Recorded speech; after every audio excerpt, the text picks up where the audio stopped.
আমি তখন তাড়াতাড়ি করে ব্যাগ গুছিয়ে সোজা বাসার দিকে রওনা হই। আমি গেটের বাহিরে হওয়ার আগে ভেবেছিলাম ঝর্ণা হয়তো আমার জন্য বসে বসে অপেক্ষা করছে, কিন্তু তাকে আমি আর দেখিনি। তাই ভেবে নিয়েছি কিছু একটা অবশ্যই হয়ে গেছে। খুব আতঙ্ক নিয়ে আমি বাসার দরজায় কড়া নাড়ি, কিন্তু যখন দেখি ঝর্ণা স্বাভাবিক অবস্থায় দরজা খুলে আমার সামনে দাঁড়িয়ে আছে, তখন থমকে যাই আমি। ব্যাপারটা তখনও ভালো করে বুঝতে পারি না। আমি ঝর্ণাকে ভিতরে বাহুডোরে করে নিয়ে যাই। তাকে বিছানায় বসিয়ে জিজ্ঞেস করি, হঠাৎ কি এমন হয়েছে আপনার, যে জন্য জরুরি ভিত্তিতে ডেকে পাঠালেন আমাকে? ঝর্ণা তখন খুব স্বাভাবিকভাবে বলে, আমার কিছু হয়নি, যা হয়েছে ওই বিরিয়ানিটার হয়েছে। মানে? ঝর্ণা তখন আমাকে টেনে নিয়ে যায় রান্নাঘরের দিকে। আমি তখন কিছু বুঝতে উঠতে পারছি না বিরিয়ানিতে এমন কি একটা হলো যার কারণে জরুরি ভিত্তিতে আমাকে ডেকে পাঠিয়েছে। মাথায় কিছু খেলছে না আমার। রান্নাঘরে আসার পরে ঝর্ণা আমাকে দাঁড়াতে বলে, তারপর হাতে ধরিয়ে দেয় একটি কাগজ। কাগজে একটি শব্দ লেখা নেই। বিশাল বড় একটি কাগজ। পুরোটা পড়া আমার জন্য সম্ভব হয়নি, কিন্তু সারাক্ষেপ যা বুঝেছি, মেয়েটা আমার সংসার ভাঙার জন্য এক প্রকার ষড়যন্ত্র করছে। কিন্তু কী কারণে এই হিংসাটা সেটা আমি বুঝতে পারছি না। যদি সত্যিই ষড়যন্ত্র করে থাকে, তাহলে আমার সেই অজানা সন্দেহটাই সঠিক হতে পারে।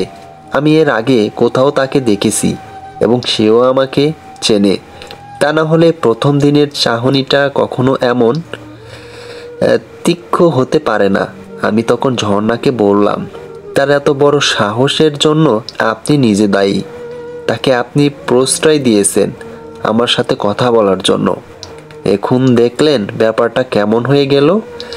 আমাকে ভালো লাগে বলে সে এখন এই চিঠিটা পাঠিয়েছে আপনার কাছে। কিন্তু আমার এই কথাগুলো ঝর্ণা সহ্য হয়নি। ওর আগে গজগজ করতে করতে বিরিয়ানির পুরো হটপটটা এমন জোরে ফেলে বিরিয়ানি পুরো ছড়িয়ে যায়। মুখের মধ্যে কিছু কথা আনতে যেয়ে কথাগুলো শেষ করতে পারিনি। হয়তো কি বলবে রাগের মাথায় সেটাই বুঝতে পারছে না। কিছু না বলতে পেরে সোজা ঘরের দিকে হাঁটা দেয়, আর আমি তাকিয়ে থাকি তার দিকে, নিশ্চুপ একটি পাথরের মতো। এর মধ্যে আমার কি করা উচিত আমি সেটা কিছুতেই বুঝতে পারছি না। তবুও তার তো এখন ট্রাক ভাঙানো উচিত। এটা যদি এখন না করি তাহলে হয়তো তার মনটা ভেঙে যাবে। আমি তখন ধীর পায়ে ঘরের দিকে যাই। ঘরে গিয়ে দেখি ও পেটের নিচে বালিশ দিয়ে উবু হয়ে শুয়ে আছে। আমি আস্তে করে তার মাথায় হাত রাখি, মাথায় হাত বুলিয়ে দিয়ে ধীরে ধীরে, কিন্তু মুখে থেকে কি বলবো তাকে সেটা কিছুই বুঝে উঠতে পারছি না, খুঁজে পাচ্ছি না। তবুও ধীর কণ্ঠে আমি বলি, ঝর্ণা, এই মানুষটা আপনাকে অনেক ভালোবাসে। আপনার এমন রাগ তার জন্য অনেক কষ্ট দেয়া হোক। মানুষটার সহ্য হয় না এমন রাগ। ঝর্ণার রাত যেন আরো দ্বিগুণ হয়ে ওঠে। ও মাথা থেকে আমার হাতটা ঝটকা মেরে সরিয়ে দেয়। তারপর সে উঠে বসে বলে, কে বলেছে আপনাকে সাহায্য করতে? কে বলেছে? আমার সাথে আপনার কোনো কথাই বলতে হবে না। যেমন ইচ্ছে করেন আপনি, তবুও আমার ধার পাশে আপনি আসবেন না। এই কথাগুলো শেষ করে আবার সে শুয়ে পড়ে। কিন্তু কিছুক্ষণ পরে শুরু হয় তার কান্না, যেটা আমার বুকে ধারালো ছুরি দিয়ে আঘাত করার মতো কষ্ট দেয়। আমি তখন না পারতে তাকে জোর করে বুকের সাথে লাগিয়ে নিই। তার মাথা চেপে ধরি আমার বুকের সাথে, কিন্তু ওর কান্না থামে না। ও তখন গলা কাঁপতে কাঁপতে বলে, আপনাকে দুনিয়ার সবচেয়ে আলাদা হতে কে বলেছিল? কেন একটা আনকমন মানুষ হতে গেছেন আপনি, যার জন্য সবাই পাগল। আমি আপনাকে একটু স্বস্তি করে ভালোবাসতে পারি না। সব সময় মনের মধ্যে একটা চিন্তা আর কথাগুলো ঘুরপাক খায়। আপনি না জানি কখন হুট করে অন্য কারো হয়ে যান। আমি দিন দিন এই চিন্তায় পড়ে নিজেকে কুঁকড়ে ফেলছি। এই ঝর্ণা, এইসব কি বলছেন আপনি? আপনি আনকমন হয়েছি কার জন্য? আমার সব কিছু বলতে গেছি, আমার সব কিছু ছেড়েছি কার জন্য? আমার জন্য হাজার কেউ পাগল হলেও কি আমি কারোর জন্য পাগল হয়েছি আপনাকেও ছাড়া? তবু এসব কেন কানে দিচ্ছেন? আমি আজ এতদিন ধরে পাগল আপনার জন্য। কোনোদিন এক বিন্দুর জন্য আপনার থেকে আমি মন সরাইনি। আপনাকে ছাড়া আমি এক বিন্দুর জন্য কারো উপরে আকৃষ্ট হইনি। আমার জন্য তো অনেক মেয়ে পাগল, তো কি হয়েছে? আমি কি আপনার ভালোবাসা আপনাকে না দিয়ে অন্য কাউকে দিয়েছি? কখনো কখনো দেইনি। এটা আমার জন্য সম্ভব না। এমনকি কখনো বলিওনি আপনি আগের চেয়ে অসুন্দর হয়ে গেছেন, সেটার ভয়ও আপনি করতেন। কারণ আপনার চেহারা আমাকে কোনোদিন কোনোভাবে বদলাতে পারেনি। আপনি যেমন সুন্দর, এই চেহারা দিয়ে আমার মনের ভিতরে আপনি তার চেয়ে হাজার হাজার গুণে সুন্দর। সেই সুন্দরটা শুধু আমি উপভোগ করতে পারি, আপনি না। তবুও আপনি কেন ভয় করেন? আমি অন্য কোনো সুন্দর চেহারার জন্য পাগল হয়ে যেতে পারি বা আপনাকে ছেড়ে দিতে পারি। আমি তো আপনাকে ভালোবাসি, এটা কি করে বোঝাবো? আমি অন্য কারোর জন্য পাগল না। কেউ আমাকে আপনি ছাড়া পাগল করতে পারবেও না। এই সত্যিটা শুধু আপনার মধ্যেই ছিল এবং আছে আমাকে পাগল করার জন্য। তবুও একটি মেয়ের জন্য কি আমাকে এভাবে দূরে ঠেলে দিবেন আপনার ভালোবাসা থেকে? কথাগুলো শেষে আমি থেমে যাই। তার নরম গালে হাত বুলিয়ে দিতে থাকি আমার হাত। তবুও তার কান্নার ফুফনি একটু হলেও কমেনি। কিন্তু আমি বুঝতে পারছিলাম ও কিছু একটা বলতে চাচ্ছিল, কিন্তু কেন যে বলতে পারছে না। আমি তখন তার গালে হালকা করে একটা চুমু খাই। তারপর ও কানের কাছে ফিসফিস করে বলি, আমাকে এখন সুন্দর করে বলেন, আমি আপনাকে ভালোবাসি। ও ফিক করে মুচকি হাসি ছেড়ে দেয়। এই হাসিটা আমার কাছে এতটাই আনন্দদায়ক ছিল যা বলে বোঝানো অসম্ভব আমার জন্য। এই হাসি মাখা মুখটা নিয়ে আমাকে সে বলে, আমি আপনাকে ভালোবাসি। কিন্তু ঝর্ণা আর আমার বিরিয়ানি খাওয়া হলো না। সেই জন্য চাইলাম বাহির থেকে বিরিয়ানি কিনে আনতে। তারপর বাহিরে গিয়ে বিরিয়ানি কিনে এনে দুজনে একসঙ্গে খাই বলতে সে আমাকে খাইয়ে দিয়েছিল, আমিও তাকে খাইয়ে দিয়েছিলাম। এর মধ্যে ছিল বিশাল এক ভালোবাসা। তবে আমি মনে মনে নতুন এক পরিকল্পনা তৈরি করি। মেয়েটাকে আমার চিনতে হবে। ও কে, কি করে, কোথায় থাকে, প্রত্যেকটা অক্ষর আমাকে জানতে হবে। তাকে ঘোল খাইয়ে, কারণ আমার এখন খুব সন্দেহ হচ্ছে। তবে এটা আমি ব্যক্তিগতভাবে দেখব। ঝর্ণাকে আমি জানাবো না। পরের দিন আমি ক্লাসে গিয়ে মেয়েটার হাতের রান্নার খুব সুনাম করলাম। তবে আজ হঠাৎ তার কাছে নিজে গিয়ে কথা বলেছি বলে তার একটা বিশ্বাস হচ্ছিল না। কিন্তু ক্লাস শেষে তাকে আমি বিশাল বড় একটা অফার করে বসি। তাকে আমি আমার বান্ধবী বানাতে চাই। কিন্তু যখন তাকে আমি এই প্রস্তাবটা দেই, সে সম্পূর্ণভাবে হ্যাং হয়ে গিয়েছিল। কোনো প্রতি উত্তর দেয়নি আমাকে। কথাটা শোনার পরে সোজা হেঁটে চলে গেছিল। আমার তখন ধারণা হলো ও হয়তো আমার সাথে আর কথা বলতে আসবে না। যদি আমার সাথে কথা বলতে না আসে তাহলে বুঝতে হবে এর মধ্যে কোনো কিন্তু নেই। তবে যদি আমার এই প্রস্তাবটা গ্রহণ করে সে আমার সাথে কথা বলতে আসে তাহলে বুঝতে হবে এর মধ্যে অনেক বড় একটি কিন্তু আছে। পরের দিন যখন সে আমার আগের নোটগুলো ফেরত দিল তখন তার মুখটা ফ্যাকাশে ছিল। কিন্তু যখন নোটগুলো ভালো করে দেখতে শুরু করে আমি, তখন ভিতরে একটি চিরকুট পাই। আমি চিরকুটের লেখা দেখে তখনও বিশ্বাস করতে পারছিলাম না। আমি ভেবেছিলাম মেয়েটা হয়তো এই নোট দেওয়ার পর থেকে আমার সাথে আর কোনো যোগাযোগ কিংবা কথা বলতে আসবে না, অথবা আমাকে মারাত্মকভাবে ইগনোর করে চলবে।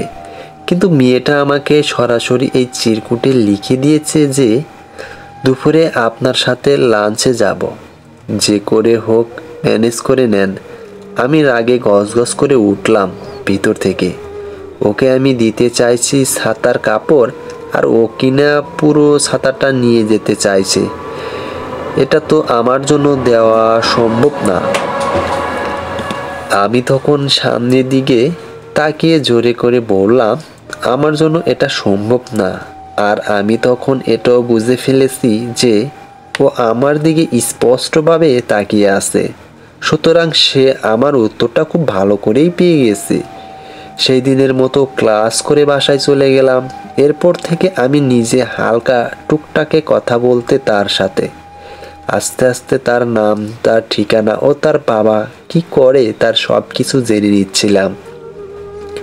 কিন্তু আমি যা অনুভব করতে পারছিলাম, তার চলাফেরা ও কথার মধ্যে কিছু কোড আছে, যে কোডটা কোনো অক্ষর কিংবা কোনো শব্দ নাই। এই কোডটা হলো আন্ডারওভার এজেন্সি কিংবা আন্ডারগ্রাউন্ডের কোনো এজেন্টরা কথার মধ্যে ব্যবহার করে থাকে, যেটা কে বোঝায় কথার মধ্যে পরিমাপ কিংবা কথার সাধুকতা। এই পরিমাপের বাইরে কোনো কথা বলা যাবে না। তাকে নিয়ে দিন দিন আমার সন্দেহ করছিল, আর আমার মনে হচ্ছিল আমি তার সাথে যতটাই মিশছি ততটাই নিজেকে ফাঁসিয়ে দিচ্ছি। এভাবে সবার অজান্তে চলতে থাকে তার আর আমার সম্পর্ক। আমার দিকে না বুঝে ঝর্ণা, আর তার দিকে না বুঝে অন্য কেউ। কিন্তু আমি মিশছি আমার স্বার্থের কারণে, যেটা উদ্ধার না করতে পারলে আমার অনেক কিছু ক্ষতি হয়ে যেতে পারে। তবে আমি জানি না এই খেলাটা খেলে ভুল করছি নাকি ঠিক করছি। সামনে এইচএসসি পরীক্ষা, খুব জমিয়ে পড়ছিলাম। এই পড়ার চাপের কারণে বিভিন্ন জায়গায় আমার অনেক ধার বাকি হয়ে গিয়েছিল, আর এই ধার বাকি শোধ করার জন্য আমাকে মোটা অঙ্কের টাকা দিয়েছিল রাধিকা। হ্যাঁ, মেয়েটার নাম রাধিকা, তবে এটা তার আসল নাম নাকি নকল নাম সেটা আমার জন্য জানা নাই। তার সাথে লেনদেন করতে করতে আমার যত টাকাই লাগতো আমি তখন তার কাছে হাত পেতে বসতাম। আরও আমার মুখ থেকে টাকা চাইতে দেরি, কিন্তু ও টাকা বের করতে দেরি করতো না। এমনকি যে অঙ্কের টাকা আমি চাইতাম সে অঙ্কের টাকা আমাকে দিত। এই কারণগুলো আমার মারাত্মক সন্দেহ তো, কারণ আমি একজন ট্রেনিংপ্রাপ্ত এজেন্সির এজেন্ট। পরীক্ষাটা আমি খুব ভালো করে দিলাম, কারণ আমার সাপোর্ট ছিল ঝর্ণা। এত কিছুর পরেও তাকে আমি কখনো ভালোবাসা দিতে অবহেলা করিনি। অন্যদিকে গেম খেলছি, কিন্তু তার ভালোবাসায় আমি কোনো কমতি না রেখে সম্পূর্ণটাই দিচ্ছি, যাতে ও কোনো দিন বুঝতে না পারে কিংবা বলতে না পারে আমি সব কিছু ছেড়ে আসার পরেও আপনার কাছে আমি ভালোবাসা তেমন ভাবে পাইনি। ঝর্ণাকে আমি একদিন বলি, বিয়ের পরে আপনার সাথে আমার হানিমুন যাওয়া হলো না। 2টা বছর কেটে গেল, না ঘুরেছি আপনাকে নিয়ে না আমি ঘুরেছি। সেজন্য আপনাকে বিপুল বিপুল বিপুল ভালোবাসা দিতে হানিমুনে নিয়ে যেতে চাচ্ছিলাম। রাজি আছেন? ও আমার দিকে হা করে তাকিয়েছিল, মনে হচ্ছে যেন আমার কথাগুলো গভীরভাবে গিলছে। কিন্তু ও আমার কথার উত্তর না দিয়ে উল্টো আমাকে প্রশ্ন করলো, এত তাড়াতাড়ি বাচ্চার বাবা হয়ে যাবেন, তাহলে কি আমি আমার বাবাকে দেখতে পারবো না? তারা এমন প্রশ্ন শুনে আমার ভিতর চুপসে গেল। মুখটা আমি ফ্যাকাশে করতে যেও করিনি। মুখের মধ্যে হাসি টেনে তাকে বললাম, ধুর পাগলি, এতদিন আদর করলাম, কই আমি কি আপনাকে মা বানিয়ে ফেলেছি? হানিমুনে গেলে কি আপনাকে মা বানিয়ে ফেলবো? এটা কেমন কথা? মন মেজাজ একটু ঘুরতে চায় না, সেই জন্য আপনাকে ঘুরতে নিয়ে যাব। কিন্তু এখানে অনেক টাকা পয়সার ব্যাপার আছে। এখন থাক, আপনি অনার্স কমপ্লিট করেন, তারপরে অনেক টাকা পয়সা হবে, তখন আমাকে নিয়ে যত খুশি যেখানে ইচ্ছে ঘুরতে নিয়ে যাবেন। এখন আপাতত এই সময়গুলো আমাকে দিন। 2 বছর আপনার খেটেছি, এখন 24 ঘন্টা আমাকে আদর দিয়ে এসব পুষিয়ে দেবেন। অনেক আদর পাওনা আছে আপনার কাছে আমার। শুধু পড়ার জন্য আর ক্লাসের জন্য, কলেজ এর জন্য আপনাকে কিছু বলিনি। এখন প্রতি ঘন্টায় প্রতি মিনিটে ওসব চুকিয়ে দেবেন। আমি মনে মনে হাসছি। ভেবেছিলাম ঝর্ণা হয়তো এই 2 বছরে কিছুটা হলে পরিবর্তন হয়ে গেছে। প্রথম কয়েকদিনের মতো উষ্ণতার মধ্যে আর পাবো কিনা সন্দেহ ছিল, কিন্তু ও যে সব রসকস জমিয়ে রেখেছে ভিতরে আমার জন্য, সেটা তো আমার মধ্যে বিন্দুমাত্র চিন্তা ছিল না। এমনকি জানতাম না আমি। তবে ভিতরে ভিতরে একটি পরিকল্পনা করলাম, যেটা ওকে সারপ্রাইজ হিসাবে দিব ভাবছি। আর যাই হোক, আমার জন্য যথেষ্ট বন্দী হয়েছিল এতদিন। ওর ঘোরার প্রয়োজন, হয়তো আমার টাকা পয়সা দিকে তাকিয়ে বলছে না, কিন্তু তাকে সারপ্রাইজ হিসাবে দিতে ক্ষতি কি আমার? আমি সেই জন্য রাধিকার কাছে টাকা চাইতে গেলাম, কিন্তু রাধিকা আমাকে উল্টো একটা প্রস্তাব দিয়ে বসলো। ও আমাকে টাকা বলল দুজনে একটা ব্যবসা দাঁড় করাবে, সবাই জানবে ব্যবসাটা আমার, কিন্তু ওর মধ্যে শেয়ারে রাধিকাও থাকবে। তবে আমি রাধিকাকে বললাম, এমনিতে আমার কাছে এখন টাকা নেই, তার উপর আমি এত বড় ইনভেস্ট করতে পারবো না। ও আমাকে যা বলল, ব্যবসার টাকা সে সম্পূর্ণই দিবে, কিন্তু মালিকানা থাকবে আমার, আর সবার অজান্তে সে শেয়ারের ভাগ পাবে। ব্যাপারটা আমার কাছে মন্দ লাগলো না। আমার তখন অবস্থা হয়ে গেছিল, আমি কিছুক্ষণের জন্য তাকে বিশ্বাস করে ফেলেছিলাম, কারণ তার কথাগুলোর ভাস ছিল একদম বিশ্বাস করার মতো। সে আমাকে পরের দিনই ডাকলো টাকাগুলো নেওয়ার জন্য। কোনো নোট বা চেক দিবে না, সরাসরি ক্যাশ। আর ব্যবসাটা ছিল হচ্ছে ক্যাফে, সাইবার ক্যাফ। আর টাকার অঙ্কটা আসলেও অনেক বড় ছিল, প্রায় 10 লাখের মতো। আমি কোনো কিছু না ভেবে বিশ্বাস করে তাকে হ্যাঁ বলে দিলাম। আমি পরের দিন তার সাথে টাকাগুলো আনতে যাব, আর সে আমাকে অমুক জায়গা থেকে নিয়ে যাবে। এই ব্যাপারটা আমি ঝর্ণাকেও জানালাম না। তবে আমার সাথে এখন যা ঘটতে যাচ্ছে তা হলো, তীরের মুখে যখন পড়া হয়, আর সে যদি কোনো গাছের সাথে দড়িবদ্ধ অবস্থায় থাকে, তাহলে সেই তীরের গতি হয়তো মানুষের গায়ে যায়। আমার অবস্থা এখন ঠিক তেমনি হয়েছে। পরের দিন যে ঝর্ণার সাথে আমার শেষ দেখা হতে পারে, এই ধারণা কিংবা চিন্তাটা আমার মাথায় আসেনি। আমি তখন বিশ্বাসের উপরে অটল ছিলাম যে রাধিকা আমাকে মোটা অঙ্কের টাকা দিবে ব্যবসা দাঁড় করানোর জন্য, আর আমি সেই টাকা দিয়ে সত্যিই কোনো ব্যবসা শুরু করব।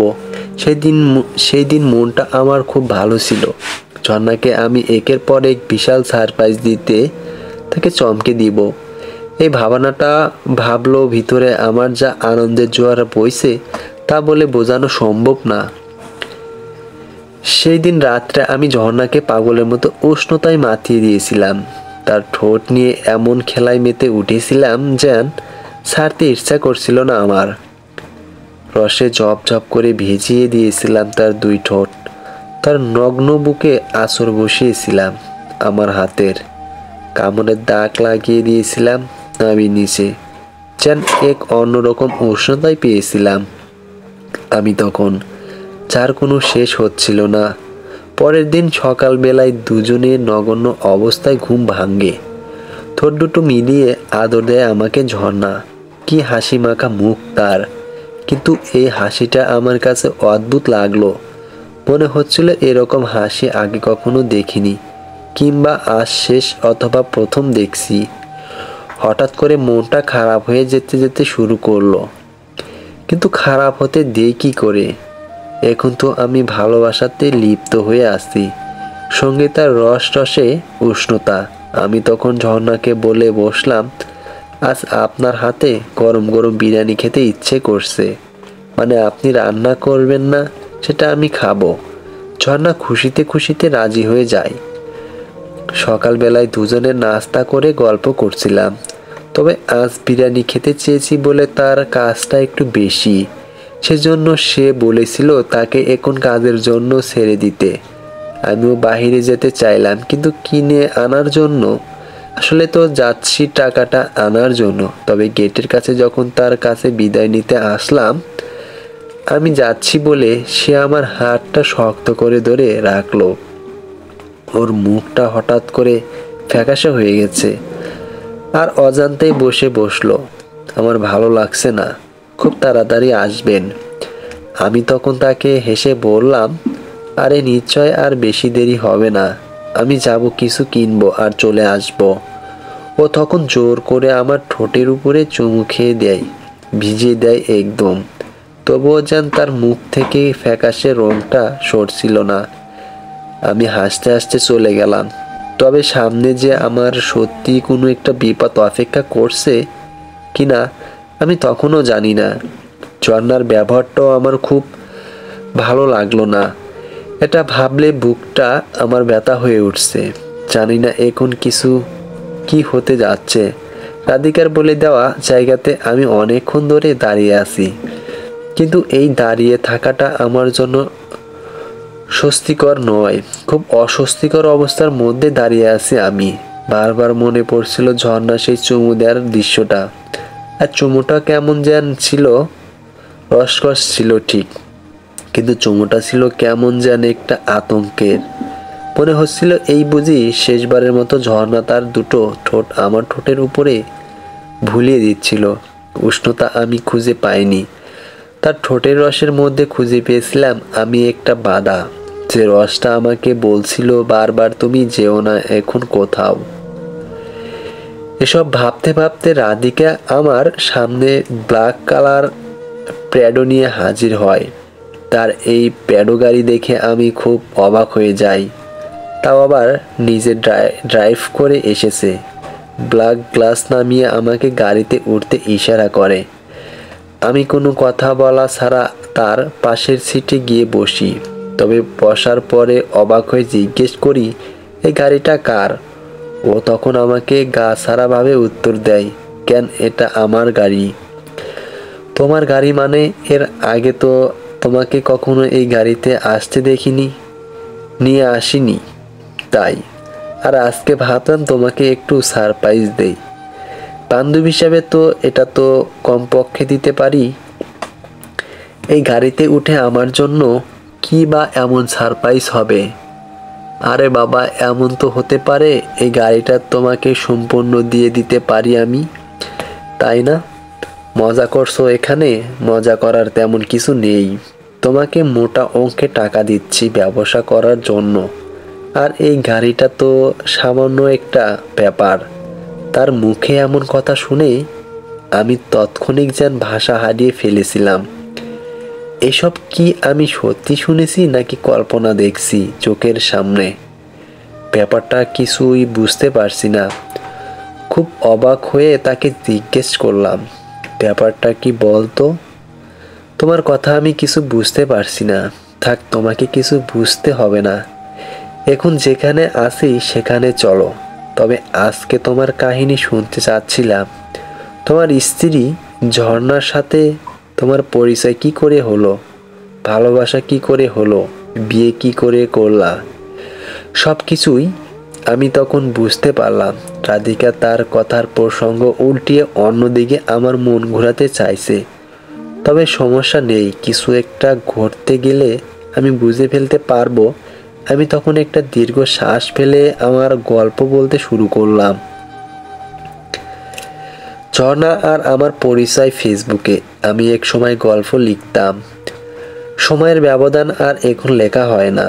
আর গল্পের নায়িকা যেহেতু আমার সাথেই থাকে, সুতরাং নায়িকাকে আলাদাভাবে কল্পনা করে তাকে আবার লিখে অনুভব করতে আর ইচ্ছায় না হয় না। তাকে আমি জড়িয়ে ধরে চুমু খেয়ে পাশে বসে অনুভব করতে পারি।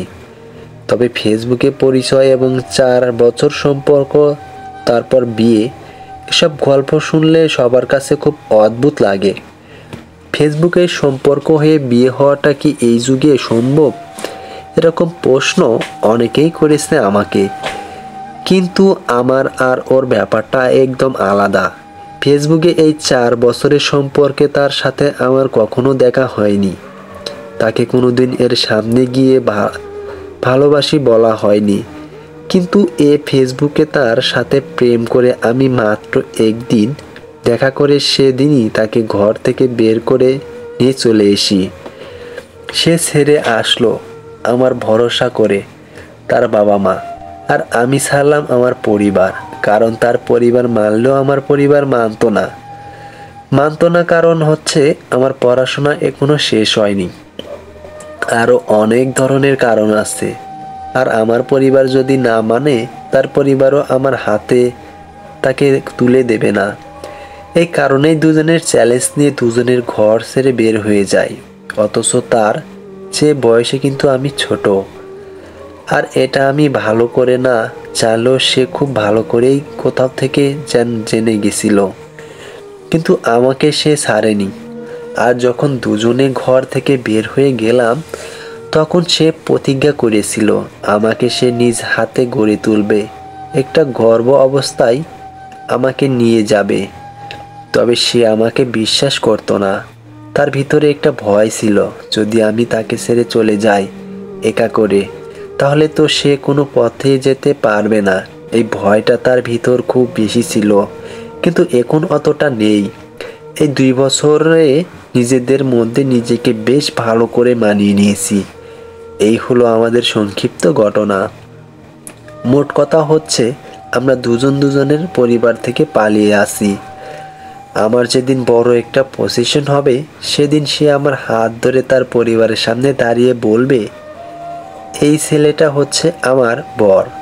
তবে আমাদের প্রেমটা আসলে অদ্ভুত ধরনের ছিল। এতটা দূরে থেকে দুজনে প্রেম করেছি, কিন্তু মনে হতো মাঝে মাঝে আমরা দুজনের খুব কাছাকাছি আছি। এটাই ছিল আমাদের ভালোবাসা পাওয়ার সংক্ষিপ্ত কথা। রাধিকা আমার মুখে এসব শুনে বলে, হ্যাঁ, তোমাদের দুজনের গল্পটা বেশ দারুণ। আর এই জন্যই তোমাদের দুজনের জন্য আমি স্পেশাল কিছু গিফট এনেছি। পিছনে দেখো একটা বাক্স আছে, বাক্সটা এখানেই খোলো। আমি কিছু না জিজ্ঞেস করে মুচকি হাসি দিয়ে পিছনে তাকালাম। পিছনে তাকিয়ে দেখি সত্যি একটা বাক্স। আর তখন বাক্সটা কাছে নিয়ে খুলে দেখি ভিতরে শাড়ি, পাঞ্জাবি, পারফিউম আরও নানান ধরনের জিনিস আছে। আমি তখন বকা দিয়ে রাধিকাকে বলি, এসব করার কিছু দরকার ছিল?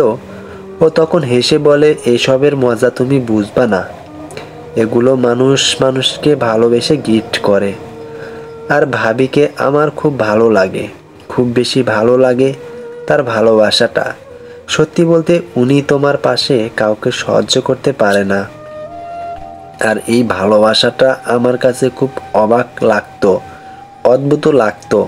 তার কেয়ারিংগুলো ছিল খুব অদ্ভুত। তোমাকে একটা ছায়ার মতো সবসময় আগলে রাখে।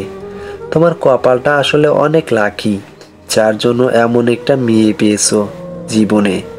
আমি কথা শোনার মাঝেই পারফিউমের বোতলটা নাকে লাগিয়ে ঘ্রাণ নিচ্ছিলাম, কিন্তু তারপরে আমার আর কিছু মনে নেই। আমার যখন জ্ঞান ফিরে, তখন আমি একটি চেয়ারের সাথে বাঁধা, আমার পুরো শরীর ভেজা পানিতে। আর চারদিকে যে কেমন যেন একটা ভ্যাপসা অবস্থা। আমার ঘাড় শক্ত করে বাঁধা মোটা দড়ি দিয়ে, সাথে উপরের দিকে মাথা ঘুরিয়ে ভালো করে কিছু যেন দেখব না, সেই সুযোগটা কোনোভাবেই রাখিনি। কিন্তু আমার এখন আফসোস হচ্ছে ঝর্ণার সেই রস মাখানো চুমোটার জন্য। কেন আমি তার সেই চুমোটার রহস্য বুঝতে পারলাম না। এর জন্য আমার প্রচণ্ড আফসোস হচ্ছে। যদি বুঝতে পারতাম, তাহলে হয়তো ঝর্ণাকে এখন একা করে ফেলতাম না। খুব ভয় লাগছে ভিতরে আমার। এতটা ভয় এর আগে কখনো পাইনি আমি। ভয়টা ঠিক আমার জন্য না, ঝর্ণার জন্য। আমি হয়তো মরে যাব, কিংবা তারা মেরে ফেললে মরে গেলাম, কিন্তু আমার অবর্তনের জন্য কি হতে পারে এই চিন্তাটা আমি করতে পারছি না। আর কিছু ভাবার আগে আমি ফুঁফিয়ে কেঁদে উঠি। আমার মাথায় এটাও ছিল না আমার উপরে একটা হুমকি আছে, কিন্তু সেই হুমকিটা যে রাধিকার ভিতরে লুকানো, সেটা আমি কল্পনা করতে পারিনি কখনো। চোখের সামনে ঝর্ণার অনেক কিছু ভেসে উঠছে আমার। ঠিক যেমন মৃত্যুর আগে মানুষের অনেক কাজকর্ম, অনেক স্মৃতি ভেসে ওঠে তার চোখের সামনে, আমার সাথেও ঠিক এমনটাই হচ্ছে। ঝর্ণা আমাকে প্রায় বলতো, আমি যদি মরে যাই এখন আপনার কি কোনো আফসোস হবে? আমি খুব স্বাভাবিকভাবে উত্তর দিয়েছিলাম, না, আমার তেমন কিছুই হবে না, কারণ আপনি এখন মরে গেলে আমি নিশ্চিত আপনাকে আমি আমার জান্নাতে পেয়ে যাব, সেই জন্য এখন অতটা চিন্তা আমার হয় না। এই উত্তরটা ঝর্ণার তখন পছন্দ হয়নি। ও একদম রেগে যায়। রেগে গিয়ে আমার কোল থেকে উঠে একদম সোজা বারান্দায় গিয়ে হুফ করে বসে পড়ে। আমি তখন পাশে গিয়ে বসি, খুব শক্ত করে চেপে ধরি বুকের সাথে, যেন ছুটতে না পারে। ও তবুও নিজেকে ছাড়াতে ছাড়াতে বলে, আমাকে জড়িয়ে ধরছেন কেন? আমাকে মেরে ফেলে তো অন্য মেয়েদের সাথে শোয়ার ধান্দা আপনার। আমি জানি না মনে করেছেন, সব জানি আমি। আপনাকে তো ভালো লাগে না, পুরাতন হয়ে গেছি। আমি তখন আস্তে করে ঘাড়ে একটা কামড় দিয়ে কানের কাছে ফিসফিস করে বলি, এই পৃথিবীতে আমি একটা ছেলে যার কাছে কখনো মনে হয় না যে তার স্ত্রী তার কাছে পুরাতন হয়ে গেছে। আরও থাকলেও আমি জানি না, আমি শুধু আমার কথাই বললাম। আপনাকে দেখলে তো আমার বারবার নতুন করে প্রেম উপসে পড়ে। তাহলে কেন বলছেন যে আপনি পুরাতন হয়ে গেছেন বলে আমি আপনাকে আর ভালোবাসি না, মেরে ফেলতে চাই? ঝর্ণা দহন বুকের ভিতর গুটিসুটি হয়ে ঢুকে বলে, থাক, আর বানিয়ে বলতে হবে না, আমি সব জানি। এই শোনেন না, আপনাকে না মারাত্মক হট লাগে? ঝর্ণা তখন একটা মুচকি হাসি দেয়, তারপর বলে, যা শয়তান, খালি মিথ্যা কথা। ও আমি হট বললাম তাই গায়ে কোনো কথাই লাগলো না। এখন যদি একটা দেবর থাকতো বা অন্য কেউ থাকতো, ভাবি ডাকে, শুনতে খুব ভালো লাগতো আপনার, তাই না? দুরু, কি যে বলেন, ওসব ফালতু কথা রাখেন। আমি মোটেও হট না। হয়েছে, অনেক হয়েছে। আমার ভালোবাসাকে আমি হট বলেছি, আপনাকে এত মাথা ঘামাতে হবে না। আমার সুন্দরী জানটা। এই ভাবনাটা শেষ হওয়ার পরে আমি আরো জোরে জোরে কাঁদতে শুরু করলাম। ভাবতেই অবাক লাগছে, ঝর্ণাকে আমি আর বুকে জড়িয়ে ধরতে পারবো না, আর ঠোঁটে ঠোঁট লাগিয়ে উষ্ণতায় ভিজিয়ে দিতে পারবো না সেই নগণ্য বুকে আমার বুকটা লিপটে দিতে। সবকিছু যেন নিমিষেই আমার কাছে থেকে হারিয়ে গেল। এমন সময় একটা লোহার দরজা খোলার শব্দ পাই আমি। সম্ভবত 3 থেকে 4 জন বা তার অধিক কেউ ঢুকছে ভিতরে। আমার বাঁধনের সব দড়িগুলো খুলে দেওয়া হলো। পিছনে থাকার কারণে এই লোকগুলোর সংখ্যা আমি নির্ধারণ করতে পারিনি, কিন্তু তারা মোট 6 জন। এদের আমি কাউকে চিনি না, তবে একজন আমার মোবাইলটা আমার সামনে ধরে বলছে, তোর বউটা অনেক কষ্ট আছে রে, তাকে শান্ত করার জন্য তো তোকে বাসায় যাওয়ার প্রয়োজন, আর না হয় এখানে বসে থেকে বিদায় নেওয়া। এই কথা শোনার পর আমি খুব কাকুতি করে জানালাম, দেখুন, একটুর জন্য হলেও আমার স্ত্রীর সাথে আমার কথা বলতে দিন। সে খুব চিন্তিত করছে আমার জন্য। কেঁদে কেঁদে তার কাছে আজাহারি করলাম, কিন্তু তাদের মন একটু গলেনি। তাদের চাহিদা হলো, আমি যখন এজেন্সি ছেড়ে দিয়েছিলাম তখন যেসব ডাটাবেস ও কোড লিস্ট নিয়ে চলে গেছিলাম সেগুলো তাদের হাতে সোপর্দ করে দিতে। কিন্তু এগুলো যদি আমি তাদের হাতে দিই তাহলে আমাদের দেশের একটা অঙ্কের অনেক বড় ক্ষতি হবে, আর আমি চাই না সে ক্ষতিটা আমার হাতে তারাই হোক। এটাই করে যদি আমার জান যায় যাক, তবু আমি সেটা দিতে পারবো না। আমার কথা আমি সাপ সাপ জানিয়ে দিলাম, কিন্তু মরেই যাব যখন, তাহলে শেষবারের মতো ঝর্ণার সাথে আমার নিশ্চয় কথা বলতে দেওয়া উচিত। কিন্তু তারা আমাকে তা হতে দিল না। আমাকে 5 ঘন্টা সময় দেওয়া হলো। এই 5 ঘন্টার মধ্যে যদি আমি আত্মসমর্পণ করি তাহলে আমাকে অনেক মোটা অঙ্কের টাকা সহ বাড়িতে পাঠিয়ে দেওয়া হবে। আর যদি সময় শেষ না হওয়া আগে কিছু না করি তাহলে সময় শেষ হওয়া মাত্রই আমাকে ব্রাশ ফায়ার করে মেরে ফেলা হবে।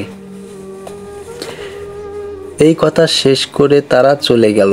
তারা চলে যাওয়ার পরে আমার মৃত্যু চিন্তাটাও আসছে না, আত্মসমর্পণ করার চিন্তাটাও আসছে না। শুধু আমাকে চিন্তাটা ঘিরে রেখেছে ঝর্ণার সেই অবস্থানটা। এখন বাজে রাত 2টা। আর সারাদিন আমাকে না পেয়ে তার ভিতরে অবস্থা ঠিক কেমন হয়ে গেছে তা বোঝানোর শক্তি আমি এতক্ষণে হারিয়ে ফেলেছি। সময় চলে যাচ্ছে, কিন্তু আমি সিদ্ধান্ত এখনো ঠিক নিতে পারছি না। এতটা দিন দেশের ভিতরে আন্ডার ওভার এজের গেম খেলে দেশের জন্য কাজ করেছি, আর আজ কিনা আমাকে দেশের বিরুদ্ধে দাঁড় করানোর জন্য মেরে ফেলার হুমকির সামনে দাঁড় করিয়ে রেখেছে।